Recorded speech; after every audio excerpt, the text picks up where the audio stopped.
Good morning and Assalamu alaikum students. Welcome to MCPS online classes. As you all know, I have started chapter 7 of NCERT book, class 7th. The ashes that made trees bloom. It's the name of the chapter. We have read some portion of that chapter. Let's start the chapter again. Now, in the same village, there lived a wicked old man and his wife, not a bit sensitive and kind, who had always kicked and scolded all dogs whenever any passed their house. अब story में पहले क्या हुआ था मैं आपको बता देती हूँ. एक ओल्ड कपल रहता था एक विलेज में. उनका एक डॉगी था. उनके पास एक पेट डॉग था जिसका नेम म्यूको था और वो बहुत अच्छा डॉग था. और वो अपने डॉग को बहुत ज़्यादा बेबीज़ की तरह, अपने उनके कोई बच्चा नहीं था तो वो अपने डॉग को एक बच्चे की तरह प्यार करते थे. और वो डॉग भी उनके लिए बहुत ज़्यादा ही फेथफुल था.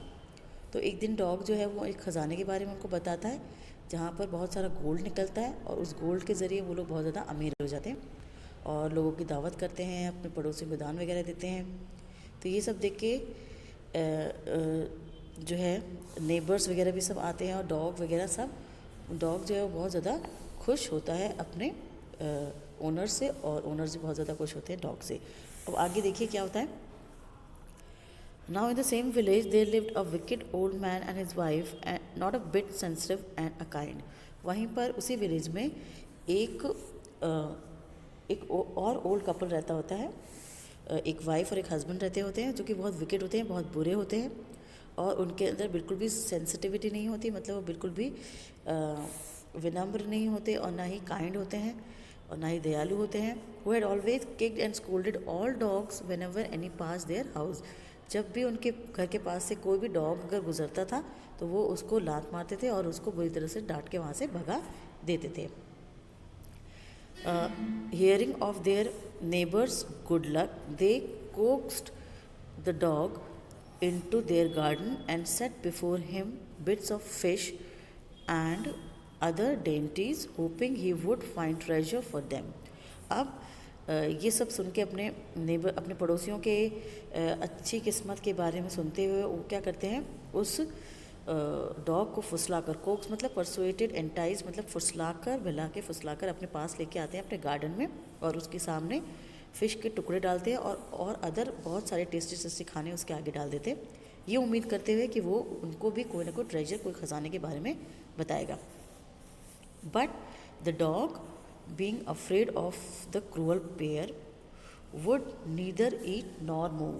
लेकिन जो डॉग जो है हमेशा ही वो डॉग्स को मारते थे क्योंकि दोनों ओल्ड कपल जो था हमेशा ही मारता था डॉग्स को. तो वो डॉग जो है वो उनसे अफ्रेड होता है, बहुत डरा हुआ होता है और उनकी क्रुएल्टी वो जानता होता है कि कितने ख़राब हैं, कितने गंदे हैं वो. तो वो ना ही वहाँ से हिलता है और ना ही कुछ खाता है उनका दिया हुआ.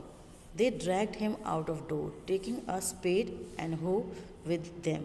No sooner had the dog got near a pine tree growing in the garden than he began to paw and scratch the ground as if a mighty treasure lay beneath.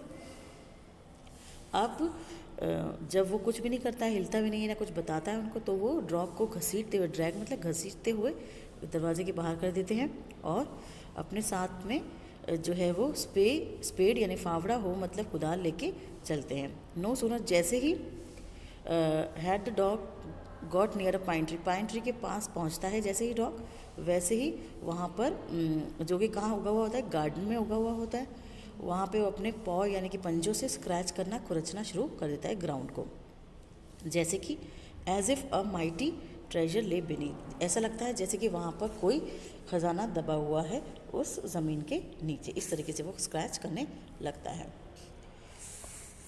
Quick wife hand me the spade and हो.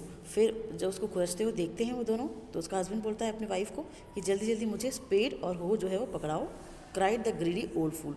जोर से चिल्लाकर वो लालची जो है बूढ़ा जो है अपनी वाइफ को बोलता है. As he dance with joy. और बहुत ज़्यादा खुश होता है, वो खुशी से नाचने लगता है ये देखकर कि डॉग जो है वो उनको ख़जाने के बारे में बताने वाला है. Then the courteous old fellow with a spade And the old crone with a hoe began to dig, but there was nothing but a died kitten, the smell of which made them drop their tools and shut their noses. फिर जैसे ही वो फावड़ा और वो ले लेता है कुदाल हाथ में, तो कोवटस ओल्ड फेलो मतलब ग्रीडी, कोवटस मतलब होता है ग्रीडी, बहुत ज़्यादा लालची जो होते हैं वो अपने स्पेड से, और ओल्ड क्रोन मतलब उसकी वाइफ के लिए कहा गया है, वो अपने हो से वहाँ पे खोदना शुरू कर देते हैं, लेकिन वहाँ पे कुछ नहीं निकलता, सिर्फ एक मरी हुई बिल्ली के सिवा, जिसकी स्मेल से वो अपने टूल्स जो हैं, अपने हथियार जो हैं वो नीचे रख देते हैं और क्या करते हैं, अपने नोजेस को बंद कर लेते हैं। उसकी इतनी गंदी स्मेल आ रही होती है मरी हुई बिल्ली की। Furious at the dog the old man kicked and beat him to death. अब उससे गुस्सा खाकर वो जो बहुत ज़्यादा गुस्सा हो जाता है उस डॉग से, वो दोनों ओल्ड कपल, तो वो ओल्ड मैन क्या करता है और उस कुत्ते को किक करता है, लात मारता है, और इतना मारता है जब तक कि वो मर नहीं जाता। And the old woman finished the work by nearly chopping of his head with the sharp हो। और ओल्ड वुमन क्या करती है, उसके सर को काट काट के पीसेस में कर देती है, और अपने हो के साथ में, अपने कुदाल के साथ में, और बूढ़ी औरत ये करती है, और बूढ़ा आदमी जो है वो उसको कुत्ते को जो है वो डॉग को मार देता है। They then flung him into the hole and heaped the earth over his carcass. अब क्या करते हैं वो, फिर उसको एक गड्ढे में फेंक देते हैं। फ्लंग मतलब फेंक देना, थ्रू कर देना, और उसके ऊपर क्या है, मिट्टी का ढेर लगा देते हैं। मिट्टी का ढेर से उसकी कार्कस यानी कि एनिमल की डेड बॉडी को कार्कस बोलते हैं, तो उसके कार्कस पे जो है वो मिट्टी ढक देते हैं और उसको उसके अंदर दफन कर देते हैं। The owner of the dog heard of the death of his pet and mourning for him as if he had been his own child. जैसे ही ओनर जो पता चलता है अपने डॉग की डेथ के बारे में, तो वो बहुत ज़्यादा दुखी होता है और उसके लिए आलाप करने लगता है, और इस तरह से आलाप करता है जैसे कि उसका खुद का बच्चा मर गया हो। Went at night under the pine tree. फिर वो रात के टाइम पे पाइन ट्री के नीचे जाकर बैठ जाता है। He set up some bamboo tubes in the ground and such as are used before tombs.